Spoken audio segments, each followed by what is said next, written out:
Super cool radio.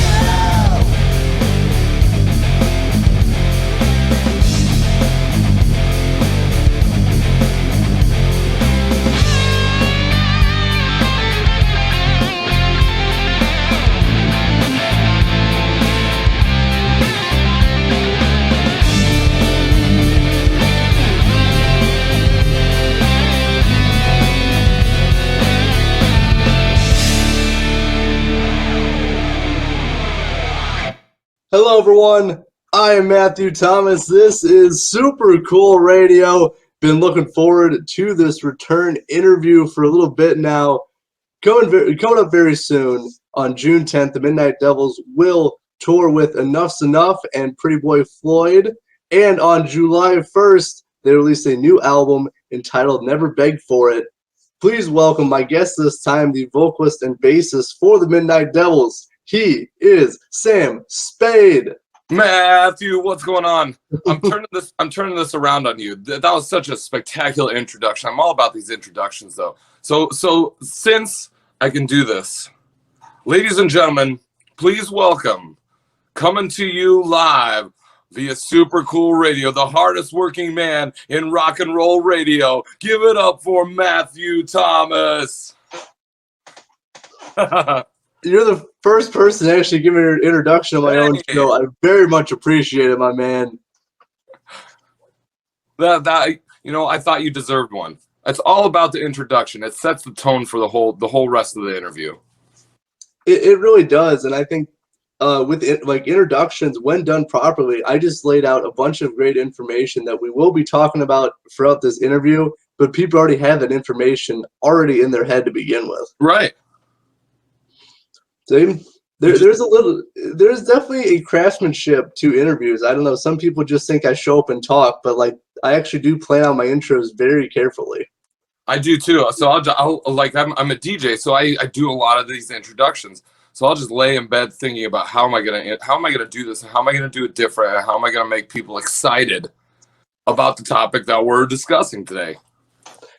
Exactly. It is about the energy and the excitement, because I could just show up and look, just completely deadpan, say everything. But what's the point of that? What's the joy in that? And no one would be invested. No one would care that I'm doing this interview. It's like, if you're excited, I'm excited. I'm excited to be here. So I'm going to give you a fantastic intro of all. That's right. And I really appreciate it. Again, I've done almost 240 interviews, and first person actually flip it around on me and introduce me. So I appreciate it. There's a first for everything, Matthew. That's right. That's right. Now, obviously, before we dive into everything, last time I interviewed you was March of last year. Wow. And right around that time, you guys signed with Pavement Entertainment. So now I'm going to ask you now, a year later with Pavement Entertainment, how is everything going? It's going it's better than I ever dreamed it could go. So that the work is still there. We're still pushing everything as hard as we can. But I think that's in the nature of the Midnight Devils, of what we do. Pavement Entertainment has officially released. I'm really excited to say I woke up this morning and I found out that our first single has officially dropped via Pavement Entertainment. So the first single, Highway 69, is officially available for download on all of the streaming services. It's out there. It's in the world. And I'm starting to see the light starting to come through. This album's been 2 years in the making. We were talking about signing to the label. If we talked in March of last year, we were just still the ideas were spinning in our head, and now it's all come to fruition, and we're seeing all this stuff come about because of Pavement Entertainment. The new record's about to release. It's just the excitement level is off the charts. Well, I'm really happy for you and the Midnight Devils. I wish I would have known some of that information earlier. I would have been listening to the single all day today. But I just found out right 45 minutes ago. I was like, oh, it's officially up. Well, I'm gonna have to check it out once I'm done with this interview. But I'll drop some links in the description for Highway 69. Make sure to check it out. Give it a listen. I've been actually listening to the first album, Something Bigger. I listened to that on my way to work today. Oh, awesome. In preparation. That's what I see. I was blow drying my hair. You were listening to our record. Someone, we all prepare a little bit differently Right. for this. I don't really have too much to blow dry, so I don't have much to work with that. But all right, so before you guys just got off tour with the Quireboys. How was it going out on tour with them? It was incredible. I'll have to say this, and I've been telling everybody this. This was the fondest memories I have of a tour so far, and I've been doing this for 20 years now. Like the first band I started when we were 18, we started touring and started doing shows out on the road. This was by far that tour, and they're called the Quireboys. Choir, like sorry. Yes.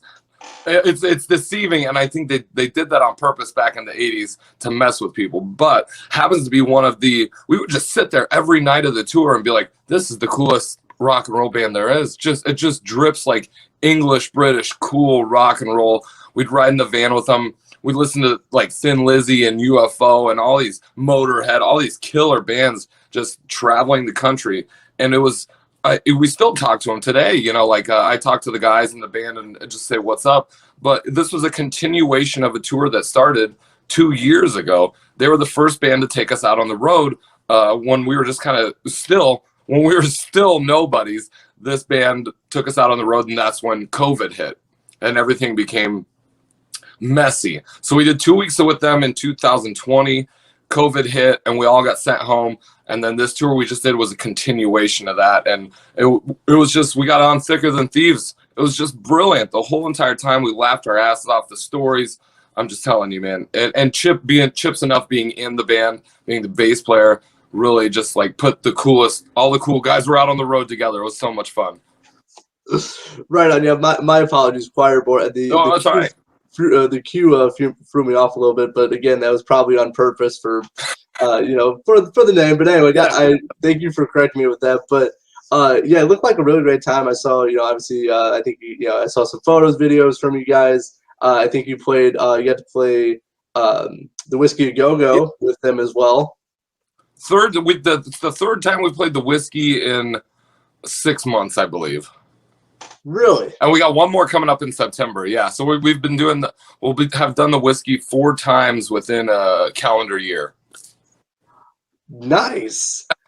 This is the second or third person I've talked to that has played the Whiskey like during my interview season this year. So that's pretty cool. I really think, and I don't know that it's coming back necessarily. Like, I don't think it ever went anywhere. I think the Whiskey is still one of the biggest rock and roll venues, landmarks in the world. But I feel lately it seems like that is a goal for bands is to get to the Whiskey and play, and which is such a cool thing that bands of younger bands, newer bands, up and coming bands still attain to get to that hollow ground. The big show. The Whiskey is. I mean, it's right there on Sunset Strip. It's the coolest place. The rainbow's right there, and to have your name on that marquee it means more to me than anything. Oh yeah, it's definitely legendary, and I know it seems like, especially nowadays, as you said, it hasn't gone anywhere, and it's still a very legendary venue. But it just seems to the legend just seems to get bigger and bigger every time. I completely agree with you, and it's still such a big deal for bands to announce, oh, we're playing at the Whiskey, and then you get some form of legitimacy, like, oh man, these guys made it to Hollywood, California. When in reality, like on the last tour we did, we started in New York and went all the way to LA. Within 2 weeks, we didn't take any days off. We played shows, traveled.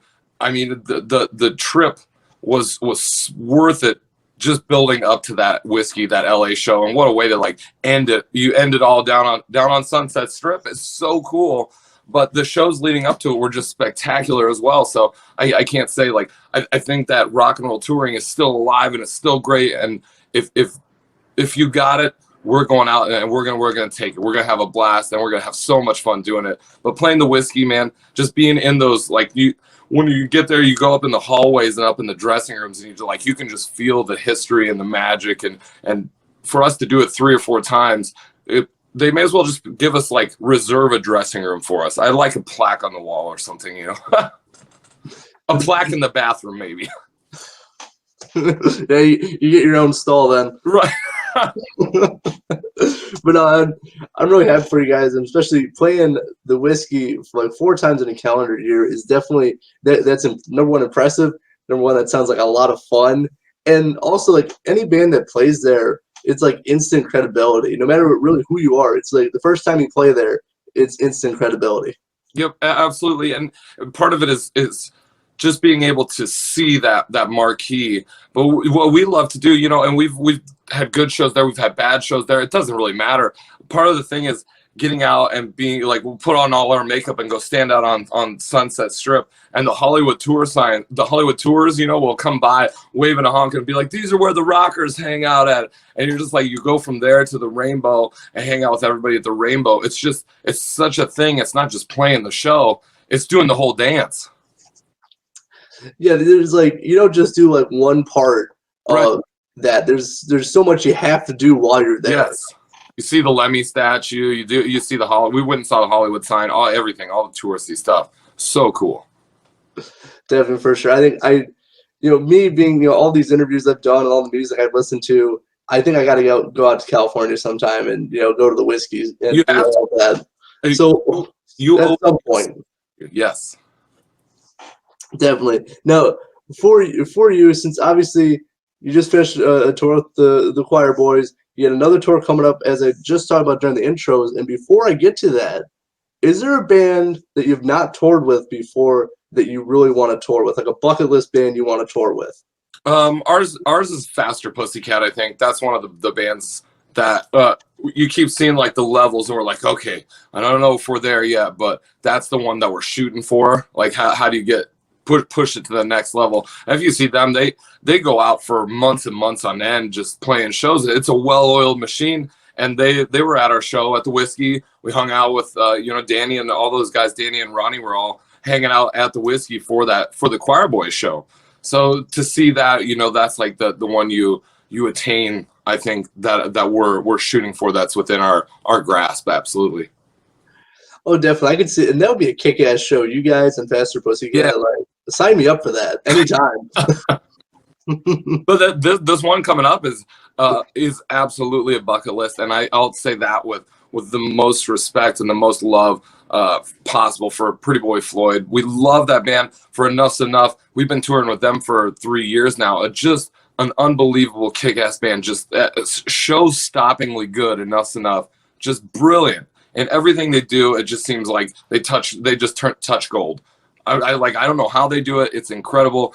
And Pretty Boy Floyd, Leather Boys with Electric Toys was such a groundbreaking record, and some say one of the best glam rock records there was. They set the blueprint for it, and to have them in our van riding along all the way across the country, like, it's just, we just sit there and listen to the stories and go, we must be dreaming. Pinch us. We got Steve Sex Summers in our van telling us stories about being on the road. I just can't wait. Oh, definitely. As I said before, you guys, Pretty Boy Floyd and Enough's Enough, starting out on tour June 10th, and I'm very happy for you guys. 2 really like legendary bands. I know, like Enough's Enough, like they just have that cool factor to them. Like almost anything to do, they do it with so much coolness to them. It's the epitome of cool, and Chip kind of being the leader and kind of being our godfather, if you will. He's really taken us under his wing. He's the guy that I can call up any day or night and be like, Chip, I need some advice. Even if it's not music related, he's given me advice on girls, on anything.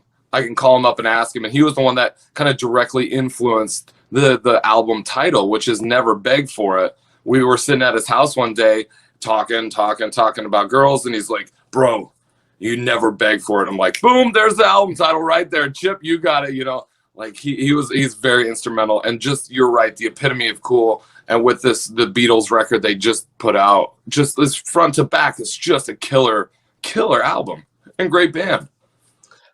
Oh, yeah, they're very solid live, and like to do like a Beatles album like that. Number one, that takes skill, and it takes talent, and it takes some guts to do that, and to do it so well. Yes, you're totally right. You're talking about the most iconic rock and roll band ever. People's favorites, and people will say the untouchable band, the one band that you never cover. they said, screw this, we're going to do an entire album of Beatles songs. Great. Just great. Definitely. And now I do want to talk about, so how did you and Chip like first meet? We met through, me personally, I met him through Jimmy. So Jimmy, our drummer, Jimmy Mess from Chicago, there was a connection there because he was in this band called Prophets of Addiction. And that was out of the Northwest up in Washington area. And they knew Chip. So Jimmy lived with Chip in Chicago for a couple years. And we started doing shows, and Chip kind of brought us in to do some shows together. And he's like, hey, I want to produce your record. So we met that way. And it's still like one of those moments. I don't know if I told you, but the last time, like when we were recording the record, I had to drive up to Chip's house by myself and go in and lay down vocals and stuff in his studio. Now, it doesn't seem like a big deal, but this dude's, he's got gold, platinum records. This is a big deal. So it was very nerve-wracking, and to try and get over that kind of that fanboy excitement. And you're like, don't say anything stupid. But I forgot like that Jimmy lived with Chip, so Chip's seen everything that you could possibly see. No, for sure. I would be nervous, not just trying to talk to him instead of you have to work with him, to lay down vocals. Like I would be nervous in that situation. It was wild, and it was so cool and so comfortable that once we get over that initial shock factor.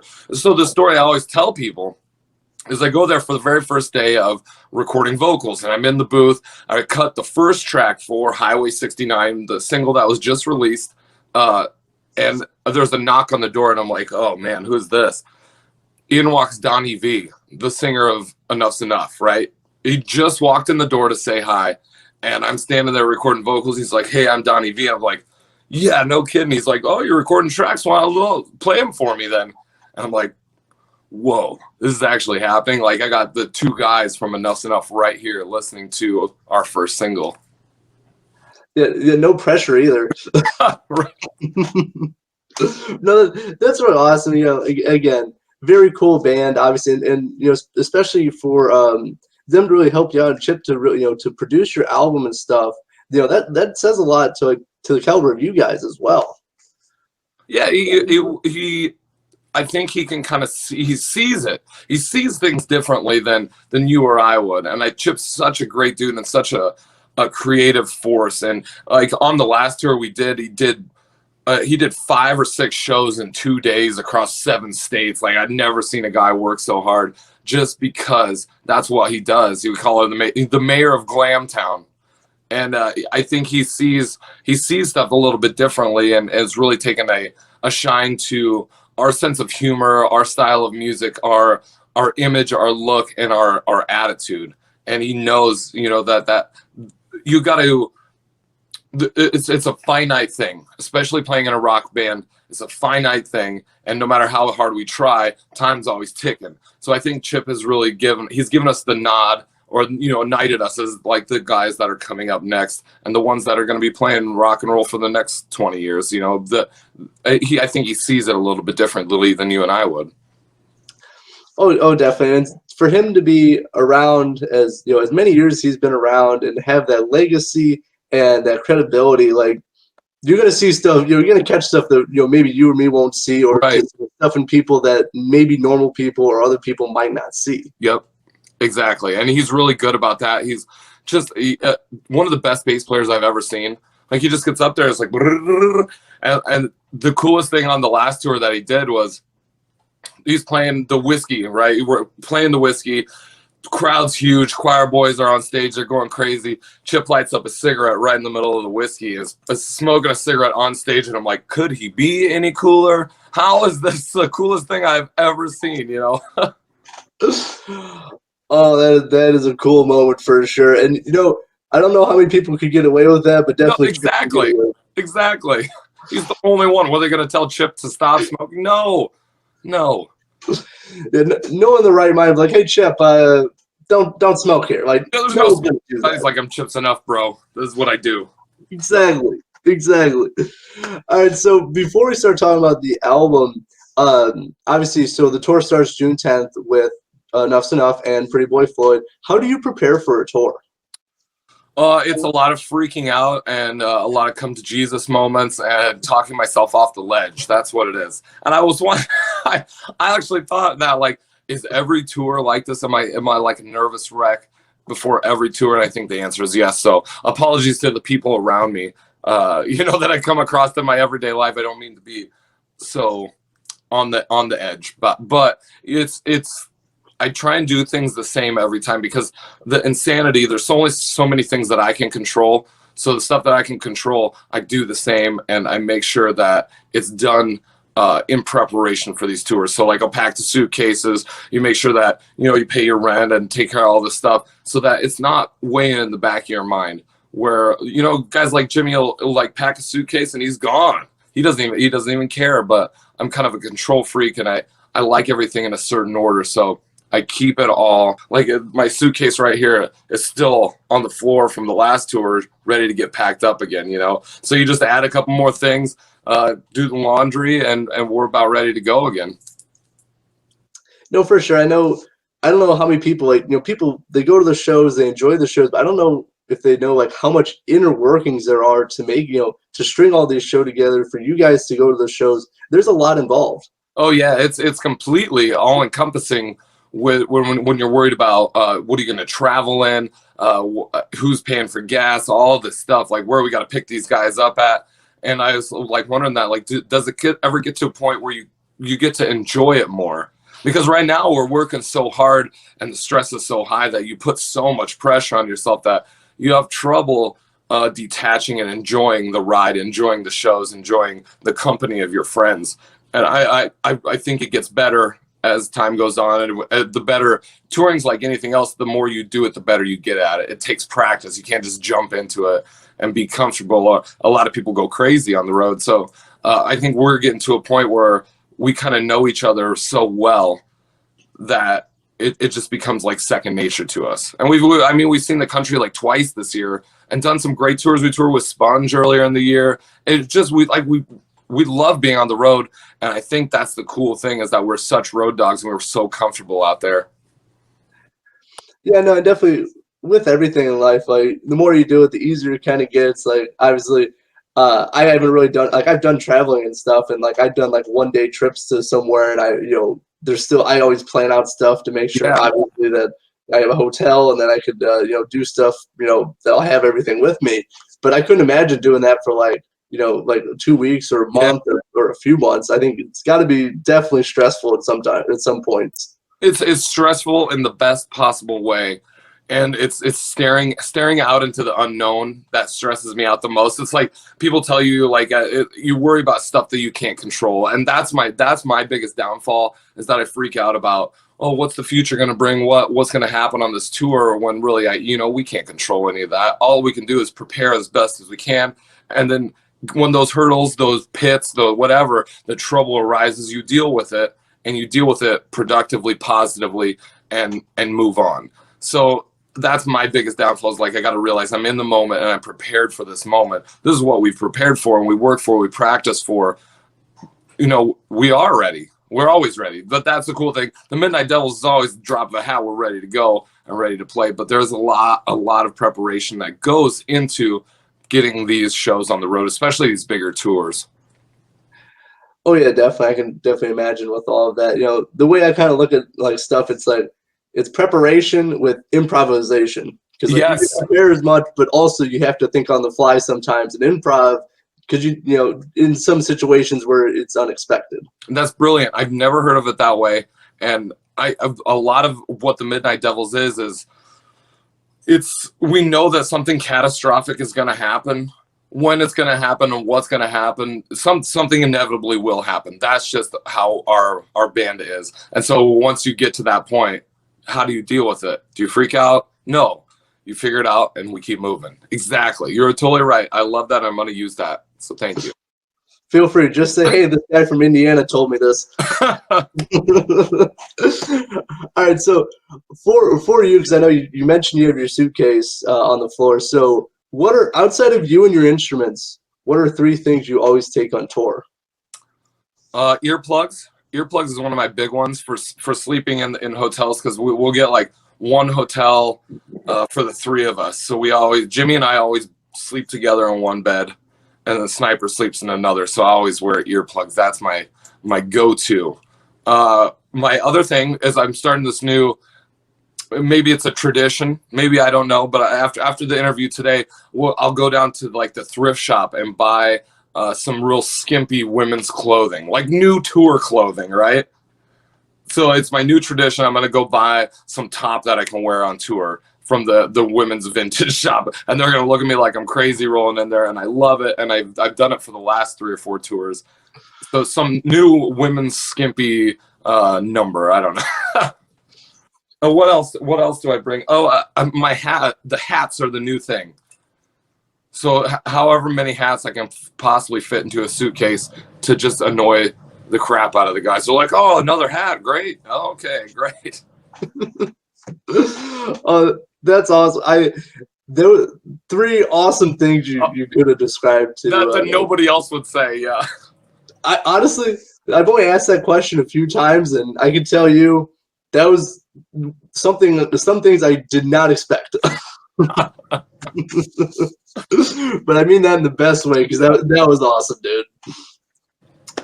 So now we're going to talk about the new album, Never Beg For It, available through Pavement Entertainment on July 1st. As you just said, so the new single, Highway 69, is now available for anyone, and I'm not calling out myself or anything, who hasn't had the opportunity to listen yet to Highway 69. What can they expect?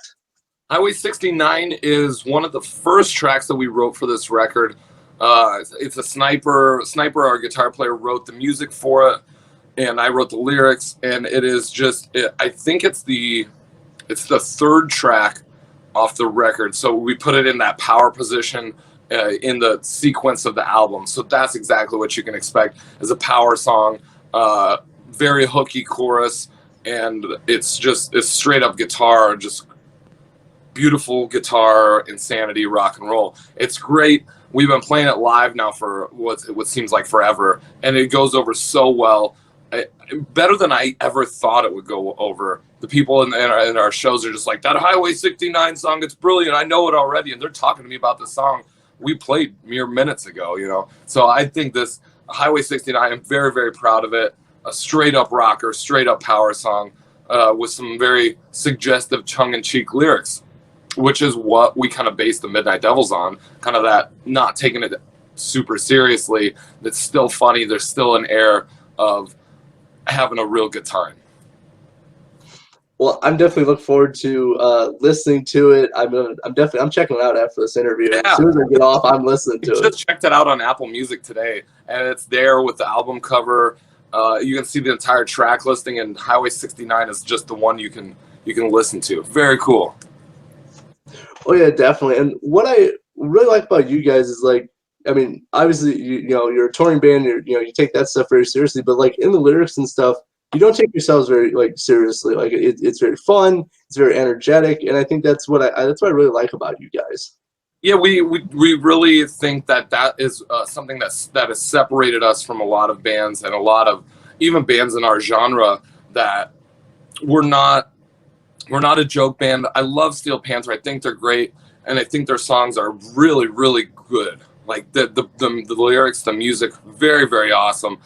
It's still kind of super jokey, right? Then they're kind of going for that shock value. On the other end, you have the bands that take it so super seriously, where it's very sad or very, I don't know. It's hard to say that. It's kind of that heroin chic thing, but that's part of our genre too, where we kind of just meet in the middle, and we really take a lot from AC/DC, from Van Halen, those kind of party lyrics, those good time lyrics, where it's not super serious, and there's a really, really, if you look at the lyrics, it's still very tongue-in-cheek, and we kind of tell a story without necessarily telling the full story. So there's a lot of room for interpretation. Yeah, definitely, for sure. I know, like, as you said, even like with like the glam rock style, it's very diverse, because like, yes, you have like more heavy, kind of very like emotional side of it. Then like I really enjoy Steel Panther. I love them. Obviously, they're fun and they're really great musicians. But you guys definitely you kind of like split like both sides of that very well. That like you take elements from both those sides to make the Midnight Devils. Yeah, we do, and a lot of it comes from the artwork and we're inspired by. And I've always thought that was cool, and it kind of gives us free range to be as creative as we want to be. And so anything that kind of pops in our head, we go, oh, let's paint that up. And we have these incredible artists that have been doing stuff for us that I really can't think enough. There's this girl from Japan named Yuko who does these incredible cartoons of us, just these beautiful drawings. And there's this girl from here in Nebraska named Livy who's created a whole character that can really do whatever she wants the character to do. The character's drinking, the character's, laying in a bathtub full of money. It's just this incredible stuff, but the sky's the limit, and there's no like box or anything that we have to fit into. And I think that's the coolest thing. No gay, straight, no sexuality that we have, parameters that we have to fit into, no societal parameters. It's just whatever we feel, it happens. And I think that's a great way to kind of develop things as well, because then nothing's completely unexpected, because Right. there's really no parameters. No. And then kind of like with what I do is like I play a whole bunch of different stuff. Like I played Motorhead last week, and this week I'm playing Johnny Cash. So like Exactly. I try to give a huge variety and not try to just say, well, I just play rock music. I play a whole bunch of stuff. Yeah, and that is the brilliance of this music and the style of music, the style of rock and roll, and especially what you're doing, because that is what keep it the heartbeat of this whole thing is the creativity and the uniqueness and the passion. And I find that a lot with the Midnight Devils and with our artists and the way that our graphics and anything like that is laid out. We get this freedom to do whatever we want. Like I said, I'll go to the vintage shop and buy some real frilly girly stuff for the tour, and it's just, I think I'm so thankful for it, like that I get to express my creativity any way that I see fit. Yeah, exactly. And again, not really placing limits on stuff, because like music should be limitless anyway. Like that's the way I look at it. Mm-hmm. And to express yourself, I think is very very important. It's also very good for the body and soul. Mm-hmm. And it is like your what do you want to say? You're creating your legend or your story. And what are people going to tell with your story? That reach for the mountains. We're all climbing the mountain together. How high are we going to climb today? Exactly. That's a great way to look at it. Too. Like I never really thought about it like that, but yeah, definitely. Mm-hmm. We're all here doing our own thing, having fun, and I think that's like the real important part too, and just being able to express ourselves as well. It's that unlimited creativity, and that's the cool thing with the Midnight Devils is that we have that opportunity and that obligation, both of those things, to push the boundaries and not just rest on what we know. Like we know what we can do, but we still got to push our boundaries and push our limits so that we're still being the best artists we can possibly be.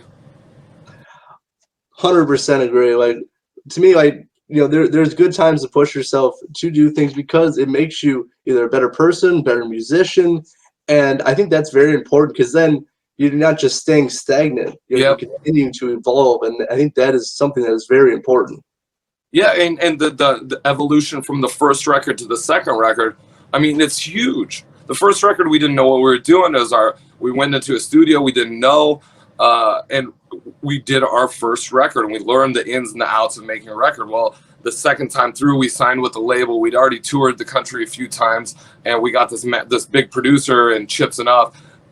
It's night and day difference on the way that the record sounds, the way that the album sounds. The excitement overall is so much bigger and so much better than the first time around. Well, I'm really happy to hear it's a very positive experience. And now I do want to talk about a little bit of the ins and outs of recording this album. And I want to start it off with this. How was it working with Chips Enuff as the producer compared to the last album where you didn't have him as a producer? Yeah, the first album we had a guy named Greg produce it. He produced and engineered it, and it was his first record going into. So he was slightly inexperienced. We were all in this learning process. Where when we went to Chip's house, we had recorded demos for all the songs, and then we brought him into Chip, and he goes, I like it, I don't like it, I don't like it. and he would just give us these little tips, and it wasn't much, you know. He didn't have a whole lot of bad stuff to say, so he just goes, basically, he goes, Jimmy, play all the songs straight through, no fills on drums, right? Play all the drum parts straight through. Play like you're playing the Ramones, like you're playing the Beatles. Play no fills at all. And we're like, no fills? That's weird. And then we listen back to it, and we're like, whoa, he's super right. Like, it's the less is more type of thing. It's awesome. I was just blown away. And so we'd go in, we did the drums, went and did the vocals, and the vocals, he really worked with me on melodies and phrasings and words and kind of the whole vibe of the record. And I thought that was so super important, is that it was just dripping with that Chips Enuff attitude, that Chicago sound. And I think that was the biggest difference from the first record done in Omaha, the second record done in Chicago. You can tell the sound. It was influenced either subconsciously or whatever. It was that Chicago sound was influenced on the new record. Well, that sounds really awesome. It's got that Chicago coolness to it, which, I mean, sounds really cool. And I'm very happy, like, you guys, you know, it's been obviously 2 years in the making for this album. And I gotta ask, so what can people expect from, like, listening to Never Beg For, like front to back? What can they expect? It's hooks, massive hooks. Don't bore us, get to the chorus. I'm such a big fan of bands that just write massively hooky songs. If I'm listening, I go through and I'll read like the rock and roll, so like the news streams, and I'll listen to all the new bands, but I won't last through very many of the new bands, like the singles, because I'm like, nope, no chorus, no hook. Give me something I can sing along to. I want that wow factor. So in the Midnight Devils, we go above and beyond with these hooks, choruses, chants, woes, whatever we think would really hook that audience in. And that also comes from a part of being a massive Kiss fan. Kiss had the biggest hooks. Being a fan of the Ramones, of that punk rock style, really lends to creating these really hooky songs. Sniper on guitar, he just delivers these huge guitar riffs, these lines, stuff I never heard before. And then we just add hooks. But the thing of this record is that it's all stuff that we had experienced and been through while on the road. So all the stories are true. Everything actually happened to us while we were out on the road or back home. You know, whether it's losing girlfriends, boyfriends, whatever, it's all written down for people. You know, everybody's gone through it. So for us to just write it down and people be like, yes, I went through that. I understand what you're saying. I know exactly the space and time that you guys are occupying, and now it's right here on this record. So I think it's really cool. I look back at the songs and be like, wow, I remember when I wrote that and who I wrote that about. And that's the crazy thing. 2 years later, I'm like, yeah, I remember that. 2 years, yeah. That's so cool. And again, like, that's how powerful music is, like, that you can even recall, like, you know, this is why I wrote it, this is what I based it off of. And I think that's really cool. And definitely what I noticed with you guys is definitely those hooks. Like, I was listening to Pink Halo last night, and I was singing it, you know, while I was brushing my teeth and going to bed. So, like, it stuck with me, like, throughout that whole day. Yeah, it's the hooks that really, I think that's what makes a good song, and especially those Beatles songs. That's the blueprint for where it came from. Those just die-hard hooks. And Chip will be the first one to tell you, man, that's what it's all about, is writing those. It's about writing songs that people latch onto immediately. First, second time in, they know the songs, but they've also experienced the same thing, and they go, I've went through this in my personal life. I can relate. That's why I like the song.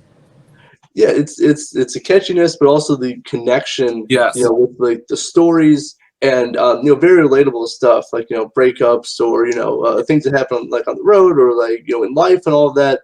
Very relatable stuff, because almost everyone will tell you that they've been through at least some type of scenario like that, or something very close to it. And that's what we're about. And I think that creativity and that passion is something that gets overlooked.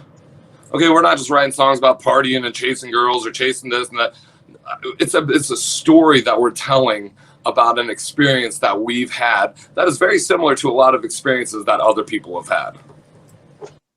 Exactly, and it's always cool. Like, I mean, for me, if I'm feeling a certain way, or if I went through like a situation, and then like I hear someone singing about it, or something similar to it, it's like, man, I'm not alone in this. Like, there's other people Yep. who've been through a similar situation to me.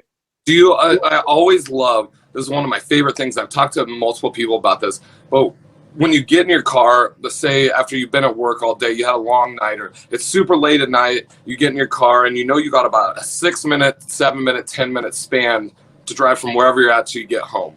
But you put on that radio and you hope that the DJ or whoever, like that radio rock and roll magic is going to happen. And sometimes it does, and that perfect song comes on at the perfect time that explains exactly what you went through or you're going through, and you can't turn it up loud enough. You know what I'm saying? Like, that is what I love, and that is what it's the search for the Holy Grail. That's what you're always searching for. Oh yeah, too, and sometimes it's the unexpectedness of it too. Like, you get in your car, you turn it on, and it's like just the perfect song at the right time. Like, come on, you can't tell me there's like fate or something like that doesn't exactly exist in the world. It is just starting. The perfect song's just starting as you get in your car. It's weird how many times you'll think about this, how many times that actually happens to you. You're like, I needed to hear that song at that time. Exactly, and it's like the need that you don't exactly know until after it happens. Yep. Like, I totally needed that, but Yep. you don't know until it happens. That's the rock and roll magic. That's the power of radio. I love that, and I'm always searching for that. I've talked to a lot of people about that.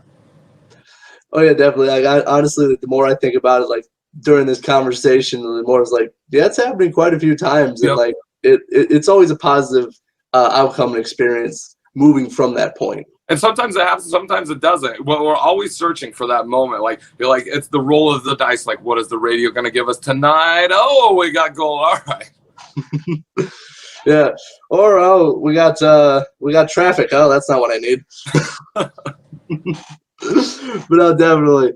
Now, for you, as I'm kind of wrapping up this interview, because honestly, I had a really great time chatting with you. I love all the things you guys have in the works. I can't wait to check out the new album. I'm going to put my pre-order in for it, and also I'm going to encourage everyone else to do as well, because there'll be a link in the description for that. What has been your favorite moment from the Midnight Devils so far? Wow, that is a big question. Nobody's asked me that. I love the ride that we've been on, and like I talked to you earlier, the stress is overwhelming. Like, it is so much to have all this on your shoulders, and you kind of deal with this every day. Putting the band on tour, there's like so many people, managers and this and that are counting on us to do something, and I take a lot of pride in that. And I think that we're one of those bands that we don't complain a lot.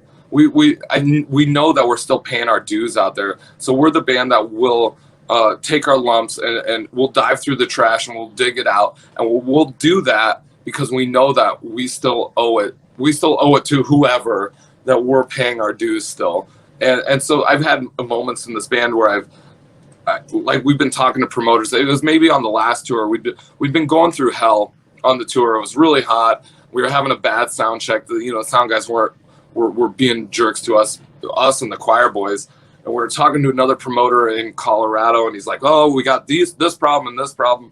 And I look at Sniper and I go, "You know what? We're going to be the band that's not a problem. Put us on whenever you want. We're not going to complain. We're going to show up. We'll be there, and we will cause no problems at all. We will do our show, and we're going to have a blast. You can put us on before anybody, but having them follow us, tell them they're up against it, because we're going to be bringing it every time. We'll bring it every time, and we'll not complain, and we'll do the best show you can possibly do." There was like that little moment where I was just like, I'm really proud to be in this band, and I'm really proud of how much we've accomplished and the kind of the work attitude that we have. Yeah, definitely. I think that's a great attitude to have too, especially because like you're out on tour. I know some bands would love there's bands who would love to be in your position, even if there's hardships or sound guys or stuff like that. There's always somebody who wants to be in that position. Absolutely. And so my thing is, like, don't ever take it for granted, because you don't know how hard can you work. I've never met. Luckily, we don't have any guys in our band that do take it for granted. But I know there's guys out there that feel like they're owed something. That's not us. We're gonna be the road dogs, the guys that get out and put our makeup on and do our hair every show, not complain. Even when it sucks, we're still going to do our show. Even if we're getting the shaft, we're still going to do it, and we're going to do it smiling, and we're still going to have a good time no matter what. Exactly. That's a great outlook to look at it. I know I was talking to somebody at a show, and like, so what do you do? And I was like, well, I interview musicians. He's like, do you ever complain about it? I go, not lately. He's like, well, you shouldn't, because you get to interview musicians. So I was like, all right, fair. Yeah, I'll give you that one. Of course, yep, exactly. And we even miss, like, as terrible as touring can be, or as stressful, as soon as you're not touring, you miss it immediately. You know, you get home and you're like, well, I didn't want that to end, but it did end. So when's the next one? Because I can't wait to go back out and do this again. Exactly. And again, it's going out and like seeing people, interacting with people, and putting on some killer rock shows. Like that sounds like a great time. That's what it is it's meeting people and interacting with people and hearing their story. Like when I worked at a record shop, my favorite thing about working at a record shop was guys would come in, and then we get to talk about their rock and roll experience. I love that. That is what I just live for. It's like, oh, I saw Kiss in 1975, and it was the coolest thing I ever seen. And I'm like, tell me more. I need more information. But you do that on the road, and you do that in every city, and you meet these people, and you get their experience and their story, and that kind of rubs off on you, and you take a little piece of that with you wherever you go, and you're like, there's a lot of people like us out there. Oh yeah, definitely. Especially, it's kind of funny. Everyone has either a different like story or a different like kind of connection with the band. Like, you know, you can talk to somebody about Kiss, and they'll have like a different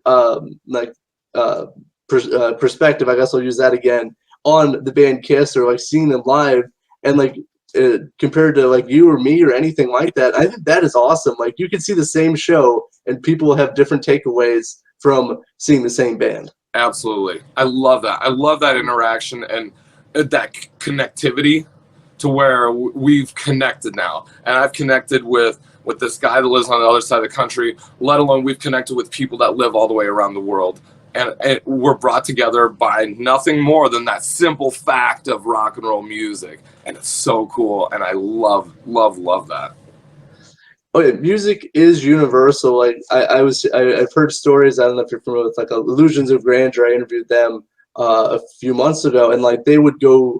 They did a lot of tours overseas, and like the audience didn't really speak English, but yet they were singing the lyrics back to them. Wow. In English, and that's just so cool. It's like like to me, like just thinking about that, it's like how is that even possible? But yet it still is. Yeah, it's unbelievable, and that's we've been working really hard to push the Midnight Devils to get to a point where we're going to be traveling overseas. And that's always been the biggest goal. And I kind of tell people, like, you join a band to get out of your small city. And I grew up in a small town in Nebraska, and my ticket out was, you know, you could play sports or you can play rock and roll music.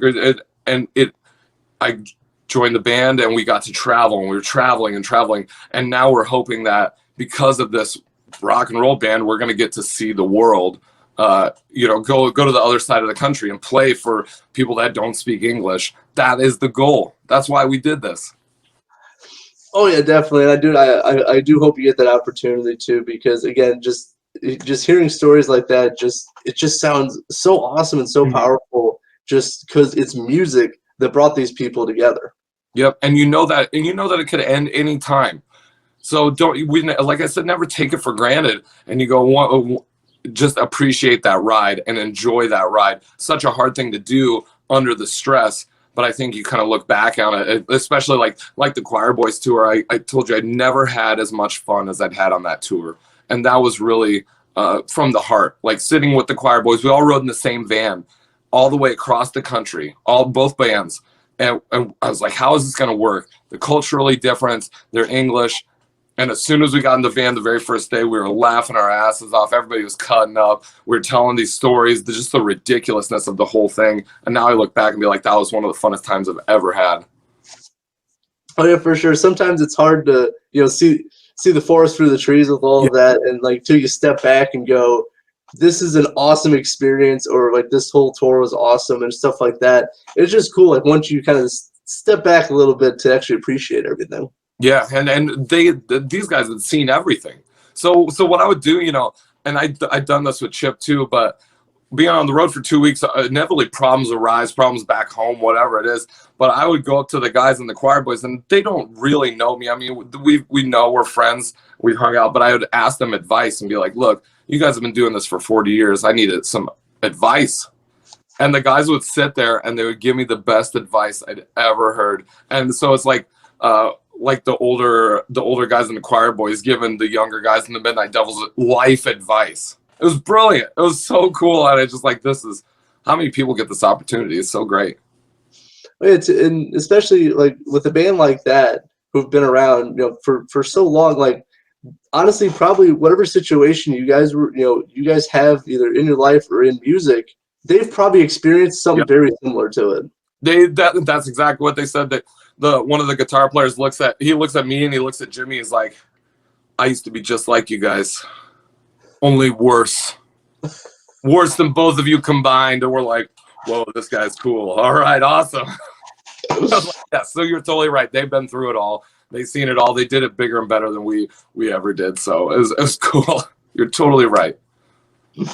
For sure. Well, hey, I always like hearing I'm right. But no, but on a serious note, like that, it's a great band to learn from. Between life advice and just musical advice. Yeah, they've seen and done probably almost anything that there is to do in life. In the music industry. So they're great people to learn from. Yep. And being a part of that tour, the thing that my takeaway, the biggest takeaway, the Quireboys right before the tour started fired their singer, right? And I was like, oh man, how is this gonna, like, I don't understand how they could do this. And the more we got to know them, the more we learned what the ins and outs. It was a bad relationship, and they're like, we've been doing this for 40 years. We don't want to be on the road with a band that doesn't really want to be there, or guys that are making this worse. So the reason that we're doing this tour is to tell the entire world that we're a rock and roll band. That's it. This is what we do. And not one guy is above this. Not one guy is bigger than this. It's going to keep rolling no matter what. This is our giant FU to everybody else that says that has thrown us under the bus. We're coming out. We're going to do this tour. We're going to play all these venues. It doesn't matter if it's good or bad. We're still coming to play. I was like, whoa, that takes some massive guts to do that. Oh yeah, that's rock and roll though. If you think about it, like they don't want to put on either lackluster performance or have issues on tour. And like I heard, because I think the news broke of that like a week before that tour started or something. It was very close, and I saw a huge backlash online that I thought was a little bit unnecessary. It was, and I was nervous too. I didn't know, and then we once the stories start flying, I go, okay, I completely understand, and I completely get what you guys did. And I love it. I love every minute of it, because they could have canceled the tour. They don't need to tour. They could have canceled it and been completely fine, but they didn't. And they did it for a reason. They came out to show the entire world that this is a great rock and roll band that's going to be playing these great songs, and they're not going to take anything less than the absolute best out on the road. And I love every minute of that. Just that's punk rock. That's rock and roll. That's the attitude that needs to be in this style of music. I love it. No, I think that's a great attitude to have, that it's not just one person, that makes the band. It is everybody that makes the band. And unfortunately, that is a hard decision to make, especially, with everything, especially with the tour starting soon. But also you have to present the best band you can. Yep. And I think that's very important. Yeah, and they did. They brought it every night. We saw them in 2020. They were great. 2022, they were just off the charts cool. And I just can't say enough about how incredible it was to be around that, and that attitude, and that legacy, the lineage. They'd open for the Rolling Stones, They'd open for all these huge bands, Whitesnake, all this massive stuff. And then they're riding in a van with us. We're drinking coffee together, telling stories. It's great. Just brilliant, yeah. Oh, for sure. But I'm very happy you guys had a really great tour with them, and it sounds like an awesome experience overall. Now, unfortunately, dude, I could talk to you for I know. Sorry. Hours and hours. Unfortunately, I'm going to be wrapping up this interview, but before I do that, What are your plans for the rest of 2022? We got the new album. You got a tour. Like, what else do you have up your sleeve? So it is. It looks like the rest of the year is pretty much booked up, which is great. I love that. It's a thing that I don't have to worry about. Is that their shows. So once we do the Glam Slam Metal Jam tour with Enuff and Pretty Boy Floyd goes out next week. We do the first leg. Then the album drops in July. We're doing Rockfest in Wisconsin. We're doing a couple shows in Nebraska. Some big festival dates, and then we got there's another big festival that we can't talk about in Oklahoma. I guess that's enough. Enough. Everybody kind of gets it. They're announcing it soon. So that one comes out, and then the Glam Slam Metal Jam Tour leg number 2 kicks off in October, and then we're supposed to be going to Europe in late October, November. Damn. Dude, that sounds like just a stacked few months. I know it's June right now, but like even just June to October, that is stacked, man. Yeah, and that's where we're the best, is just keep us on the road and keep us playing shows, and hopefully we'll I assume we're gonna start writing the new record as soon as like through the summer. All these experiences and stuff, it seemed the timing is right. Like the creative juices are starting to bubble again in our heads, and we're like, okay, this is going really well. We got to follow this up with another banger. Oh, for sure. Definitely, for sure. But I definitely look forward to listening to the new album, Never Begged For, available July 1st. Check out the first single, Highway 69, available right now. Again, all the links will be in the description. Sam, Spade, thank you so much for hanging out with me. It was a fantastic time chatting with you. Can I give you an awesome outro? Do it. Ladies and gentlemen, for the millions in attendance, the thousands watching around the world, the hottest, hardest working man on rock and roll radio today. You're listening to Super Cool Radio with Matthew Thomas.